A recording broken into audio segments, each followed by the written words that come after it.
wake that ass up. In the morning. The Breakfast Club. Morning, everybody. It's DJ NV, Jess Hilarious, Charlamagne the guy. We are the Breakfast Club. We got a special guest in the building. He's running for mayor of New York City.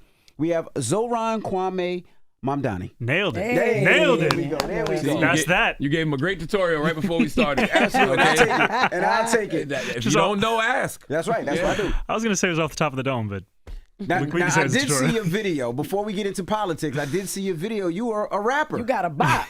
You got a bop on your hand. I was an aspiring rapper. Aspiring rapper. Nobody will vote for you based off what I heard in that rap. Okay? And that's why I'm not a rapper anymore. Based off the quality of that rap, nobody will vote You see, to be the mayor, you have to know what you know and know what you don't know. Got you. And I learned quickly what I didn't know. You really wanted to like pursue a rap career at one point?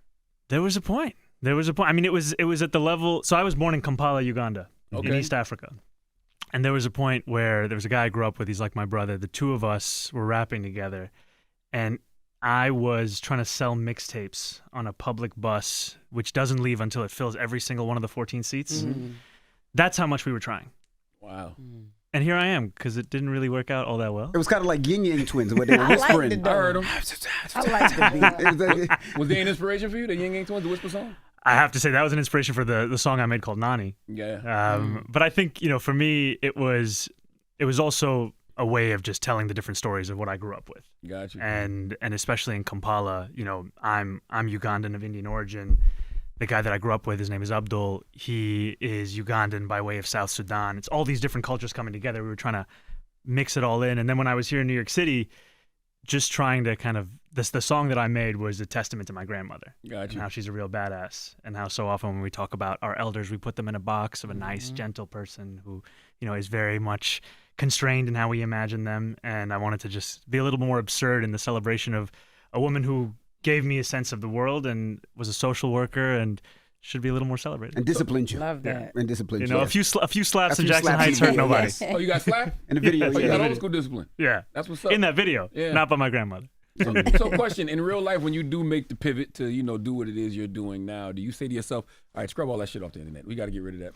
No, because I think that it's about being a real person. Mm-hmm. I enjoyed that time in my life, and ultimately I actually see a through line between that work and this work in that you're trying to tell a story. Gotcha. And, when you're trying to sell a mixtape or you're trying to get somebody's signature to get on the ballot at 6:30 in the morning, at the Broadway stop of the NW in Astoria, it's the same thing where you're asking someone, can I have a moment of your time to tell you about my story or our story? And it also means learning how to deal with rejection very quickly. Gotcha. Because once you've tried to be an artist, once you tried to be a rapper, you know what it means to be humbled Yeah, when on somebody a tells you that you regular whack. basis, Yeah, right? yeah, Like yeah. you know what it means to be the opener to the opener to the opener to the opener to the opener. And I think too often in politics, there's a real sense of self as if people should be excited to see you, when in fact you should be excited to see them, right? We shouldn't be lecturing people as much as we should actually be listening to them. Right. And I think that, struggling through being an artist, it was very helpful in learning that. I thank God nobody told you to use any of that hip hop stuff for your campaign. 'Cause that's what they do. This is how you reach certain demographics. They're like, please, I thank God they didn't tell you to do that. Don't worry, it's not coming. Now, how'd you get into politics? What got you into politics? Because some of your policies that you want that we'll discuss, I don't see happening, but I love it. So let's start how you got into politics at first.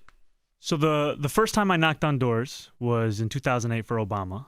The first time I knocked on doors in New York City was when I picked up a copy of The Village Voice and I saw that one of my favorite rappers, Heems, had endorsed his childhood friend for city council.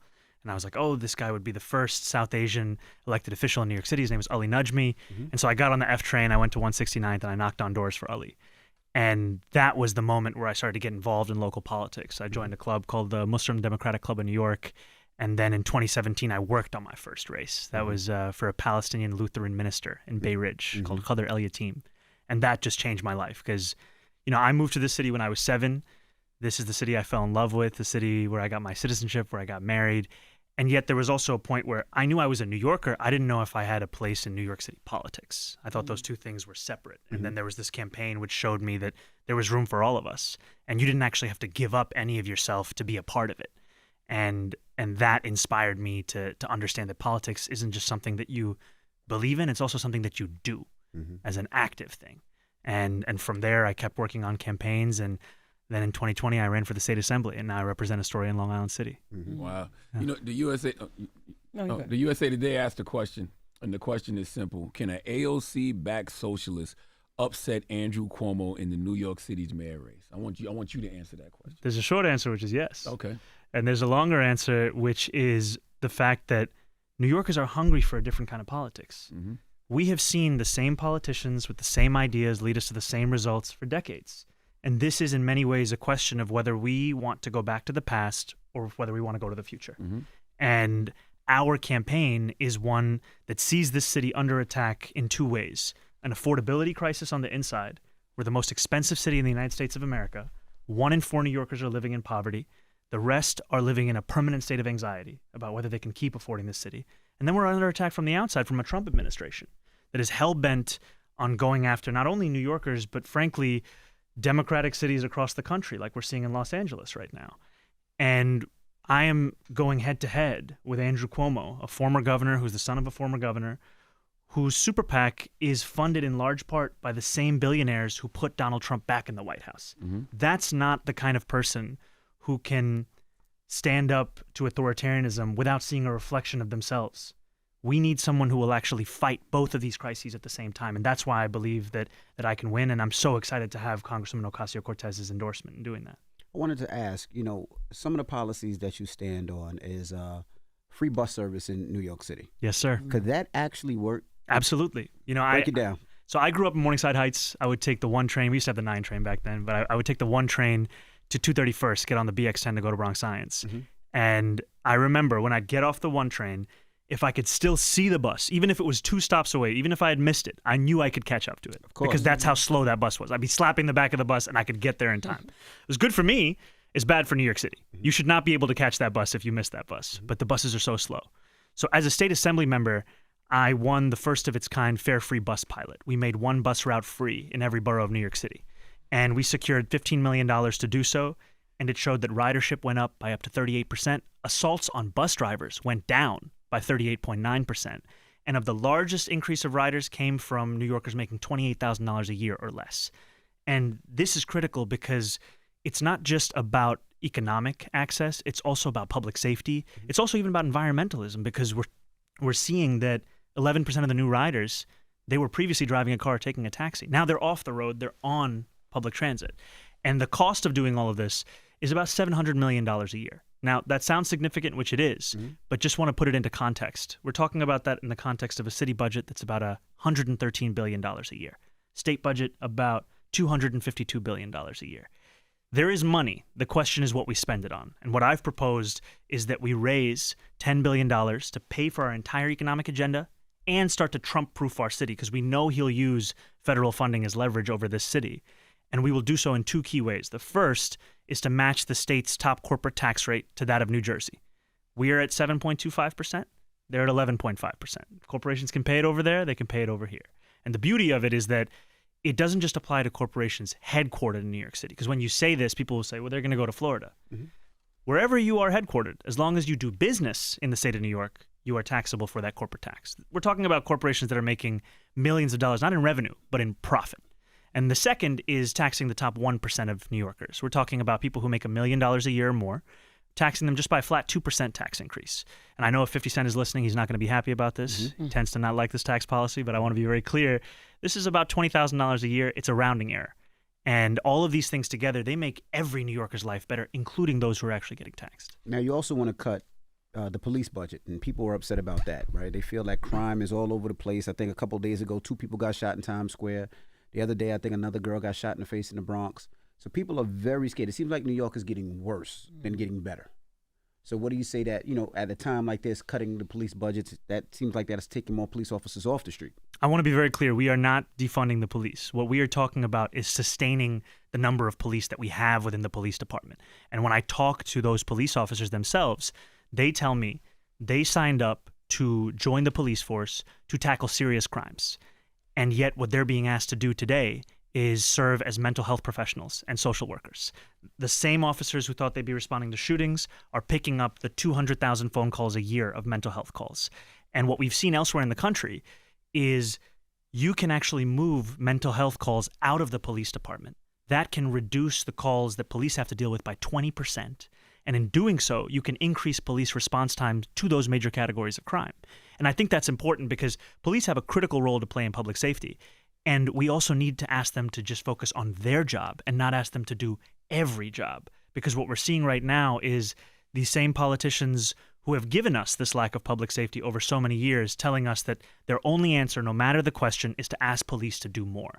I want them to do the thing that they signed up for and to have a Department of Community Safety with teams of dedicated mental health outreach workers at the top 100 stations with the highest levels of mental health crisis and homelessness. We have to deliver public safety. And when those calls come in, and people are saying, hey, somebody's over here having an episode, the police, I think, should be going out there with the mental health professional. Let the mental health professional be the person who tries to diffuse that situation. Backing them up. And even if you want, I think I can't tell you how to say things, but no, please. If the NYPD got a budget of $10.8 billion, does all of that really need to go to the police? They're already super underpaid, so where's that money going anyway? So why not take some of that money and invest it into other alternatives to respond to things like mental health crisis? And that's what I've said, which is that we have to work backwards from, does every dollar we spend go towards public safety? The critiques that I've said of the NYPD have been that they don't need an 80-person communications department. That doesn't actually deliver public safety. That delivers us drone footage. Right? We can actually rapidly downsize that. And I've been heartened to see the current commissioner took that 80 and made it 40. And I've also said that we don't need to have a more than $1 billion police overtime budget. And usually when you say that, people frame it as if you are going after the police. But when you ask the police, there are 200 officers leaving the department every month. And one of the leading causes is forced overtime because of quality of life. They don't know when they're going home. They're working doubles and triples. This is actually something that can make it easier to do that job and ensure that we're actually responding to this, because what we have right now is not working. I sat with the family of a New Yorker named Win Rosario, who's a young New Yorker who was going through a mental health crisis. He called 911 himself, asking for help. 2 police officers who were trained in mental health assistance were dispatched to his home, and they killed him within 3 minutes on camera in front of his mother and his brother. So they were trained in mental health? They were trained. And my point here is that serves no one. That family grieves him every single day.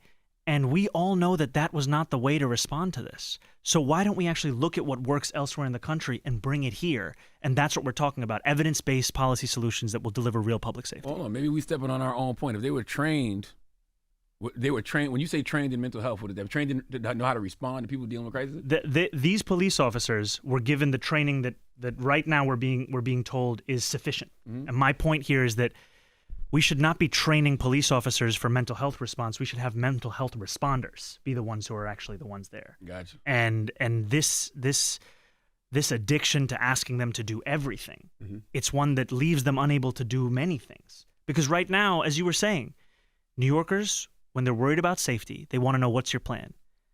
65% of crimes from the first quarter of this year are currently unresolved. That's partially because we're asking the police to do everything. I get what you're saying. So you know what else they should do? Police officers should be having their own mental health evaluations. Like, that should be part of the. It's important, and I think that's also part of why when you ask an officer to work triples, right? The longer you are on your shift, the harder it is to make the same level of decisions throughout the entirety of it. We need to ensure that we are creating the conditions where we can actually deliver that public safety. I want to ask about congestion pricing as well. You talk about free buses, Mm-hmm. which sounds great. But now you got free buses, but then when you drive to the city, you charge me $30 to get to the city.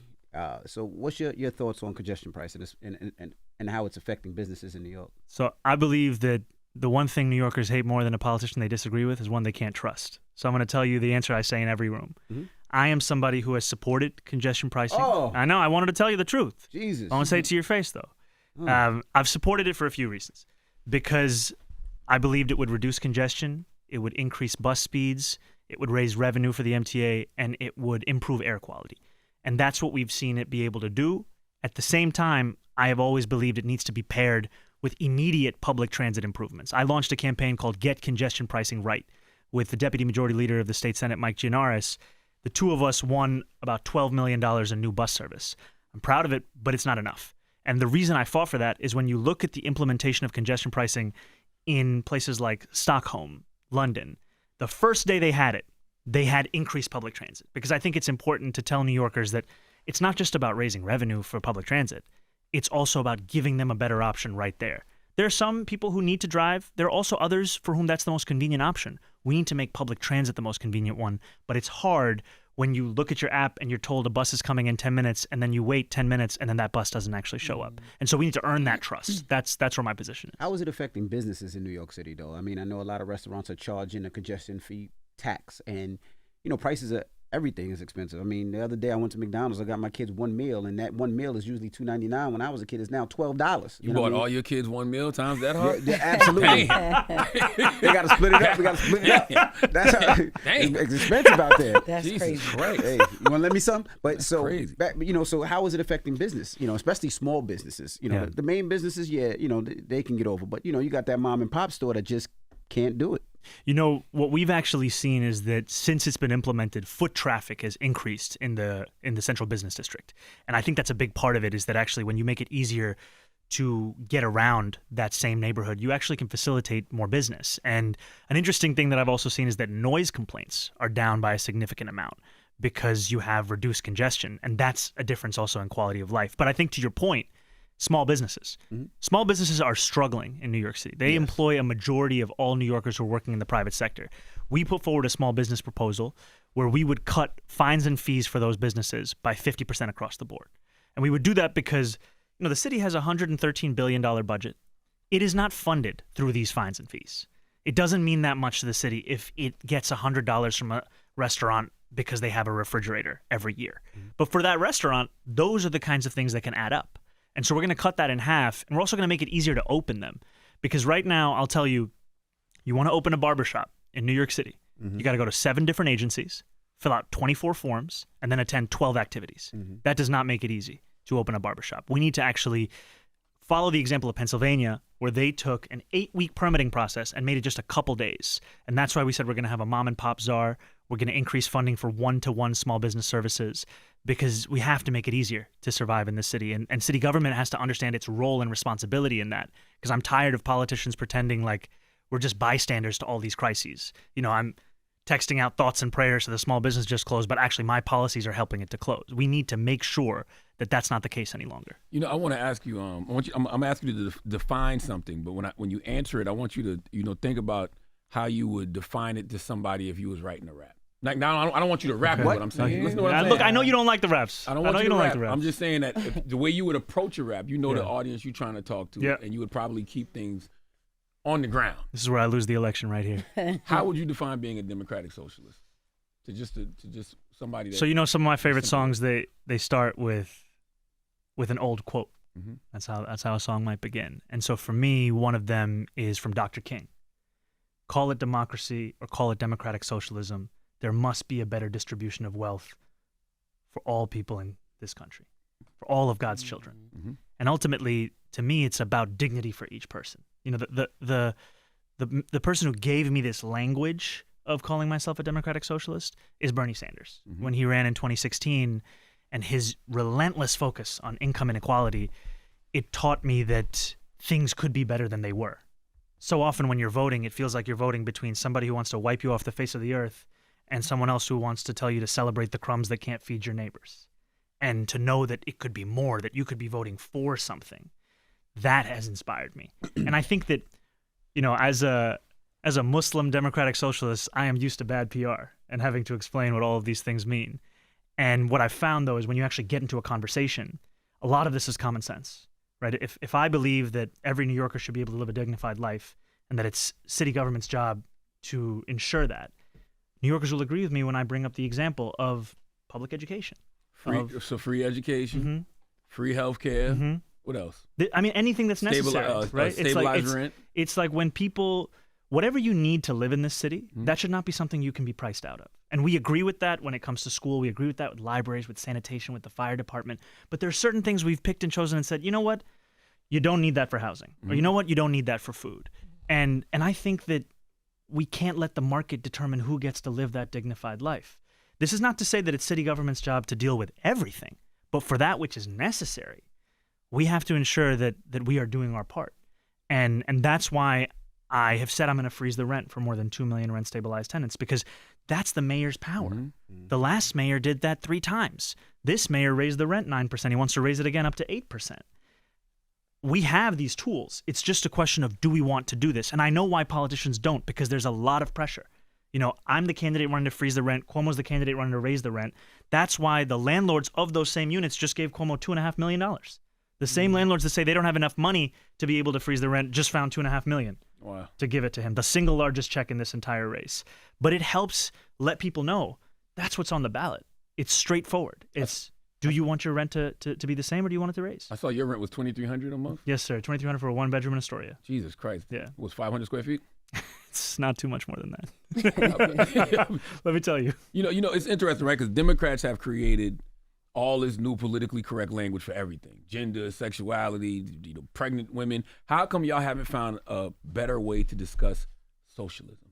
Why is socialism a dirty word when essentially all you want to do is take care of people? I don't think it should be. I think it's actually a word that, when you break down its meaning, like you just have done, is one that many Americans agree with. And we've seen that despite all the attempts, Bernie Sanders continues to be one of the most popular politicians in America. Congresswoman Ocasio-Cortez, similarly. And they have both defined themselves in that same language. And I think it's that... But I think it's because they tell, more so nowadays, instead of just leaning on the word socialism, they just tell people, you should have free health care. You should have a free education. You should be able to make a livable wage. They should increase the minimum wage. Like, those are just simple concepts that are all socialism. Yeah. But for some reason, y'all still find yourselves tripping up over that word, or letting the other side use it as a dirty word. I think it's because there are a lot of people making a lot of money in this moment who would want Americans to think that that's the only way life can be. And I don't hide this. It's how I see the world. It's the world that I want. It's one of dignity. And it's funny, there's this one guy who comments under almost every one of my tweets, and he's like, he's a socialist. I'm like, yeah, it's in my bio. This is who I am. And I think it's about being honest with New Yorkers. Because I've found, Mayor Koch said this, that if you agree with me on 9 out of 12 issues, vote for me. 12 out of 12, see a psychiatrist. And I found that in New Yorkers, an ability to say, look, maybe I wouldn't call myself the same word, but I want the same things. And ultimately, you have to have a coalition that asks people of just one thing. We need to make the city affordable. We can have disagreement, we can have tension, but we have to have agreement on that one thing so that we can build a coalition that looks like the city of New York. Now, sorry, but you are climbing the polls. Like, you just came out of nowhere, right? Why do you think the young people are riding with you?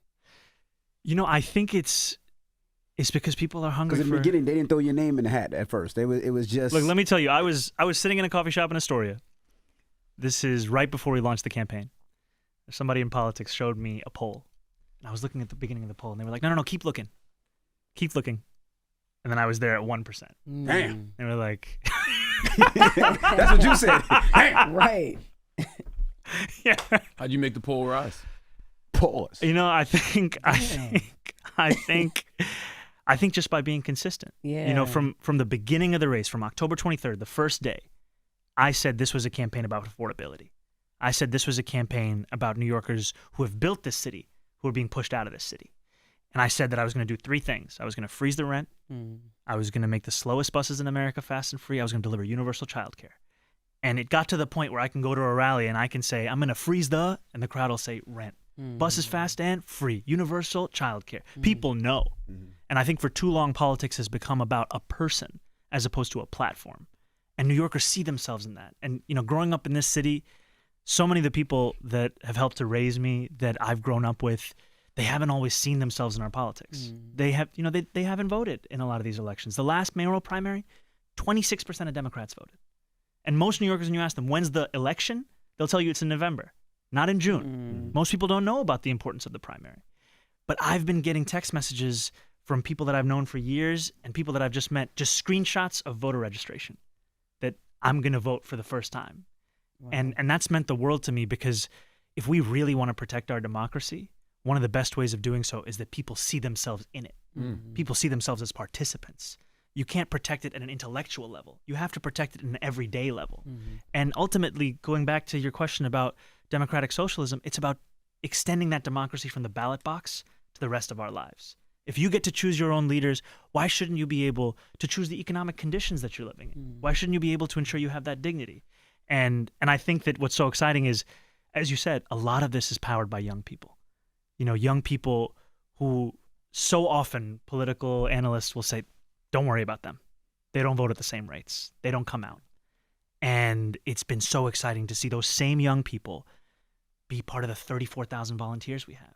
You know, it took us months to knock 150,000 doors in this city. Last week, we knocked that in 7 days alone. That's the level of momentum we're at, where people are just going all across the city. And my mother is one of these canvassers. Yeah. She has her weekly canvassing shift on Sunday. She's paired up with a 25-year-old who she complains walks too fast. They go up 6th floor walk up, and she goes through 10 consecutive not doors, not homes. And then when she finally meets a voter and they say they're going to vote for me, she says, "That's my son." Mm-hmm. And it's that sense of everyone is a part of this. But if they say they're not, she don't even tell them. She don't tell them. She don't tell them. She's like, I have my concerns as well. But let me ask you, if you were the mayor and you see what's going on in L.A., how would you handle that problem? If there was protesters, they were, breaking stuff, looting, smashing police cars, vandalizing things. Of course, Trump sending the troops.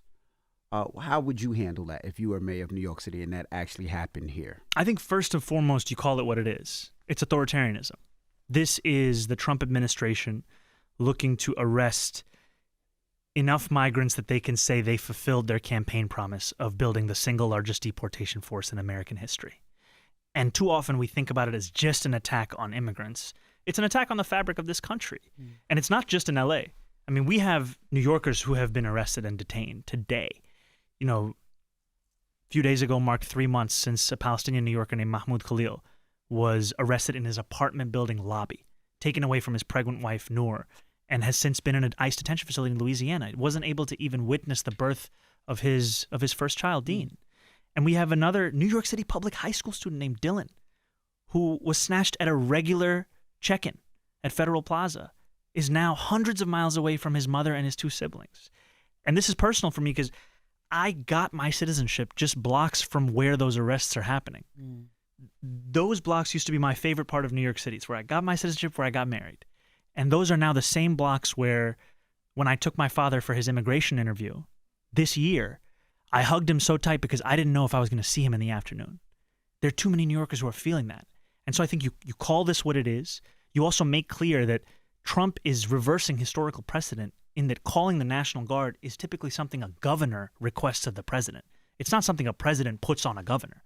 And Kathy Hochul is someone who, as the governor of our state, has been able to fight Donald Trump and defend a lot of his potential attacks on this state. One of the first things I would do is work with her to make it clear that this has no room in our city.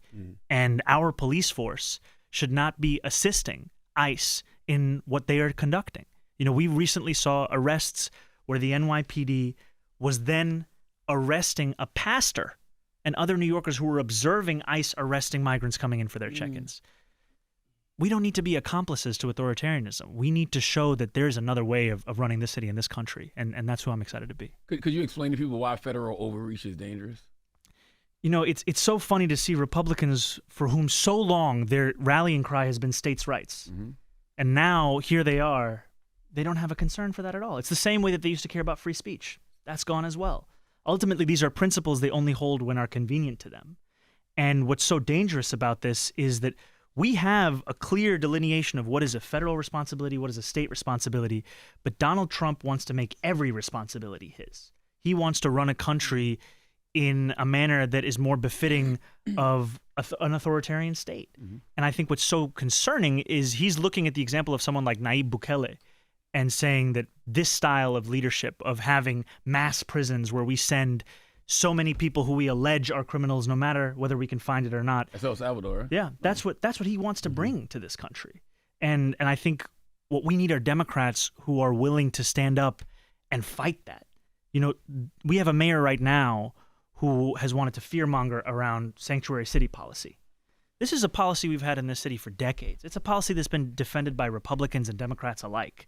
It allows for the city to work with the federal government if someone is convicted on 170 serious crimes. What it says, however, is outside of those, there should not be that collaboration. And, I'm sure, you've heard of Kilmar, the man in Maryland, who was taken to El Salvador. If the city he was arrested in by ICE had sanctuary city laws, he would not have been able to be picked up. That's what we're preventing from happening. And still, with what we have in place, because we have a mayor who doesn't want to enforce it, because we have a mayor who wants to collaborate, still we see New Yorkers being picked up. me ask you a question, right? Why is Donald Trump the Democrats' boogeyman? Because none of y'all are running against Trump. And to me, the biggest hurdle to the Democratic Party is the Democratic Party. The inaction of the Democratic Party over all of these years is the biggest hurdle for the Democratic Party now. I don't disagree with you. That's part of my critique of Andrew Cuomo, is that he's the very kind of leadership that helped give rise to Donald Trump. You know, before Donald Trump was the president of this country, before he was a reality TV show host, he was a real estate developer in New York City. And he was someone who both parties had room for and time for. And I think that our ability to accommodate the very kind of real estate developers that have broken law after law after law is also part of what has given rise to an era of politics with no accountability. I mean, Andrew Cuomo had a video of Donald Trump playing at his own bachelor party. Like, that's the level in which all of this is enmeshed together. And I'm trying to chart a new course with this campaign alongside thousands of New Yorkers for a politics that is clearly distinct from that of Donald Trump. And I think when New Yorkers are shocked at Donald Trump's record of cutting Medicaid, of trying to steal hundreds of millions of dollars from the MTA, of giving tax breaks to billionaires, of hounding the many women who have credibly come forward to accuse him, those are the same things you could say about Andrew Cuomo. We don't need a reflection of that in New York City. We need someone who is the opposite of that. And as a progressive Muslim immigrant who's willing to fight for the things I believe in, that's what makes me Donald Trump's worst nightmare. But I saw you say that in the debate, you know, you would be Trump's worst nightmare. But once again, why should that matter to anybody voting for you now? Because you're not running against Donald Trump. No, but you are running against the authoritarianism that he's bringing to this city. So you think Cuomo's an authoritarian? No, I think that there's too many commonalities between him and Donald Trump's record. And my point is that you don't want to have a mayor who has to pick up a phone call from someone who cut a $250,000 check to both him and Donald Trump. You want to have a mayor who's willing to fight for the city and have that be the thing that he's ultimately responsible for. And I think, to your point, we also have to be honest about how we lost this presidential election. You know, New York is the state that had the largest swing in the country towards Donald Trump, 11.5 points. And it happened far from the caricature of Trump voters. It happened in the hearts of immigrant New York City. I went to Fordham Road in the Bronx. I went to Hillside Avenue in Queens. And when I asked New Yorkers there, almost all of whom were Democrats, who did you vote for and why? Many told me they didn't vote. Many told me they voted for Trump. And they told me they voted for him because they remembered having more money in their pocket 4 years ago for their rent, for their child care, for their groceries, even for their Metro card. They remember how they feel. Yeah. And as insincere and ridiculous and horrific as we know Trump's policies to be, that is how people felt. Those are the decisions that they made. And when I asked these same New Yorkers, what would it take to bring you back to the Democratic Party? They said a relentless focus on an economic agenda. I said, what would you say to a candidate running to freeze the rent, make buses fast and free, deliver universal child care? I said, I'd vote for him. And that's when I introduced myself. And that's my point here, is that there are some Democrats like Andrew Cuomo who think that we went too far left in how we ran a campaign. And my point is that we actually betrayed working class voters a long time ago. And it's time to own up to that and finally fulfill the promises that were made decades ago. Well, that's interesting, right? Because, you know, you say Cuomo and Trump have so many similarities, but Cuomo has been a career Democrat. And that's why I feel like anybody who is going to be the future of the Democratic Party, you do have to throw that old regime under the bus. Because it's not just Cuomo. But that bus is going to be free. Oh, sure. but it's not just Cuomo in the Democratic Party. It's a lot of old leadership. Absolutely. It's the Chuck Schumers.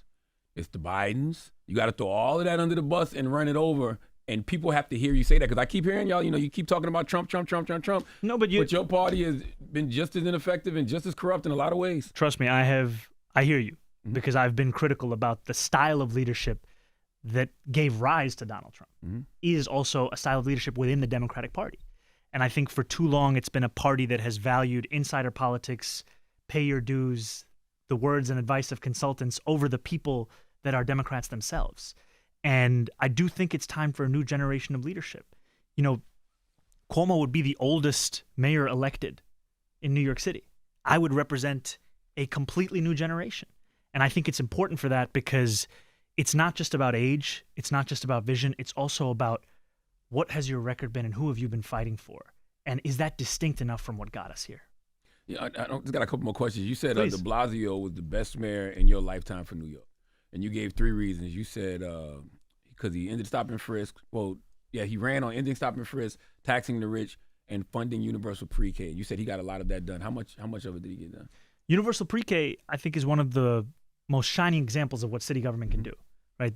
This is something that took tens of thousands of dollars off New York families' backs and made it easier to raise a family here. You know, I'm tired of hearing New Yorkers tell me that they're going to settle down, and I know that the next sentence is going to include the words Long Island or the suburbs because they just can't make it work in the 5 boroughs. Part of making it work is making it easier to have childcare. You know, today, the average cost of childcare is $25,000 a year. That's more money than it costs to send that same kid to CUNY 18 years later. Those, I think, are accomplishments. Now, it's not to say that there is no critique of that time in office. I mean, I'm somebody who was on a 15-day hunger strike alongside thousands of working-class taxi drivers fighting that same administration for debt relief. And we were able to come to an agreement where we won $450 million in debt relief for those taxi drivers.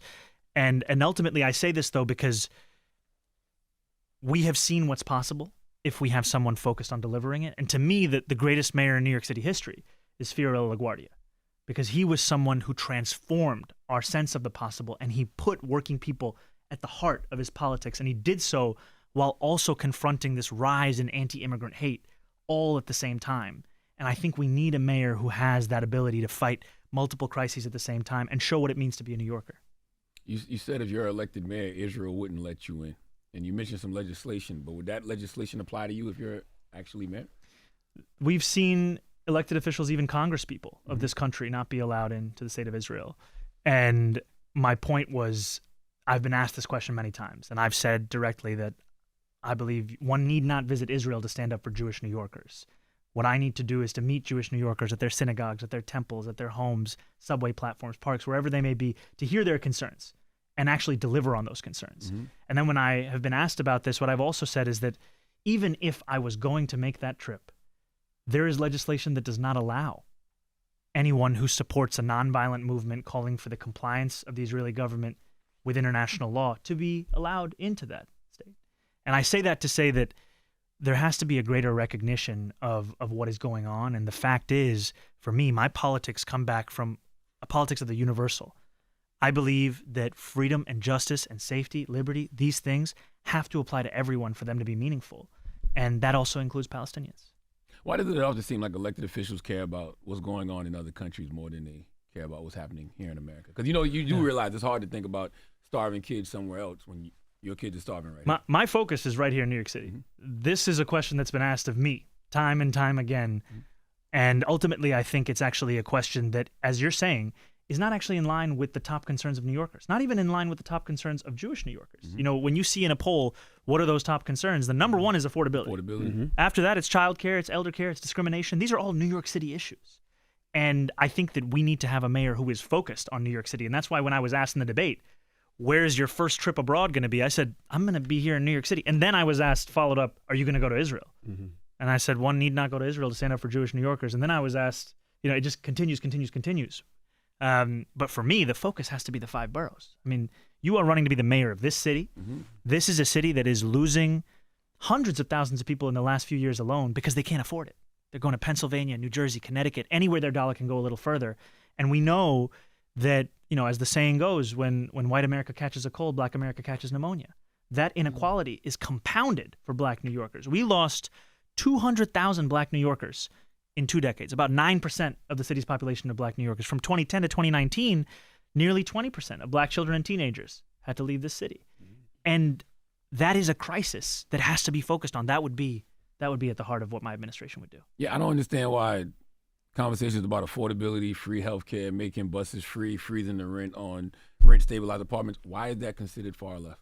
Come on. I'm just saying, why is it? It's common but sense. Why can't y'all message that better? Like, why? Like, I think you got to get rid of that word socialism. You know, my man Killer Mike used to tell Bernie Sanders to use the term compassionate capitalism. Or maybe just talk about what it is you want to do constantly instead of getting caught up in those labels. I mean, I think it's both important to tell people where this belief comes from, but what I always foreground is what this belief will mean for someone. You know, people want to know, how are you going to help them in their life, in their struggle? The reason we focused this entire campaign on affordability is that's what New Yorkers told us. When you ask them, what are you struggling with? They'll tell you rent, They'll tell you childcare. They'll even tell you public transit, because I know to many people $2.90 doesn't feel like a lot. 1 in 5 New Yorkers cannot afford a Metro card. That's the state of inequality in this city. While income inequality has declined in the country, it's increased in New York City. This is the wealthiest city in the wealthiest country in the history of the world. And so, to what you're saying, these are common sense policies. And also, when they're polled, they even sometimes have supportive majority of Republicans because they speak to what people are actually going through. That's it. All people want is some more money in their pocket, and they want to feel safe. Look. That's it. Well, if they want to support you, how can they go out and support you? Well, what I would tell them is come to ZohranforNYC.com. Don't donate to us. We've already raised the maximum we can spend in this campaign, but do give us something more valuable, which is your time. We're building a team of 34,000 people, New Yorkers from all walks of life, knocking on doors, talking to their neighbors. Come on out, canvass. It would be a joy to have you. And I would also say that if the 3 of you want to come canvass, we'd love to have you as well. Thank you. Well, we residents in New Jersey, but oh, come on. So look, just bring that corporate tax rate. Bring that corporate tax rate over from New Jersey. Man, don't say that. When's the election? June 24th. But early voting starts June 14th, and we're confident we can win this, but only with the help of New Yorkers. Well, good luck. Thank you so much. Zohran Mamdani. I appreciate Ain't no mama. Mamdani. Ain't no mama. Mamdani. Hit it one more time. Hit it one more time. All right, Zohran Mamdani. There we go. My Hit it one more goodness. time. My goodness. Make that poll rise. Polls up. Let's get the polls up. There you go. Wow. It's the Breakfast Club. Good morning. Wake that ass up. In the morning. The Breakfast Club.